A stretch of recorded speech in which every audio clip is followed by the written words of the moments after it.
जुनैद सफदर की पाकिस्तान आमद, मरियम नवाज की वापसी कब, तालीम मुकम्मल हो गई, अब सियासत में एंट्री देंगे या नहीं, क्या मुस्तकिल तौर पर पाकिस्तान मुंतकिल। मरियम नवाज के साहबजादे मोहम्मद जुनैद सफदर ने कहा है कि वो इलेक्शन में खड़े नहीं होंगे और फिलहाल सियासत में भी हिस्सा नहीं लेंगे। लाहौर पहुंचने के बाद जुनैद सफदर ने वजाहत की कि वो सियासत में शामिल नहीं होंगे क्योंकि वो बरतानिया में अपनी तालीम मुकम्मल करने के बाद कुल वक्ती पाकिस्तान में मुकीम होंगे।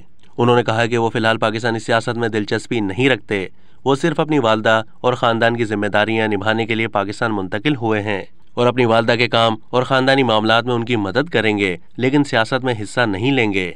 दी न्यूज़ की रिपोर्ट के बाद मीडिया में कयास आराइयाँ शुरू हो गईं कि मरियम नवाज शरीफ जनवरी के तीसरे हफ्ते में पाकिस्तान वापस आएंगी और उनके साहबजादे उनसे पहले पाकिस्तान पहुंच जाएंगे और अपनी वालदा की मदद के लिए लाहौर में मुकम्मल वक्त गुजारेंगे। अब तक के लिए इतना ही। मज़ीद मालूमात के लिए डेली जंग के यूट्यूब चैनल को सब्सक्राइब कीजिए।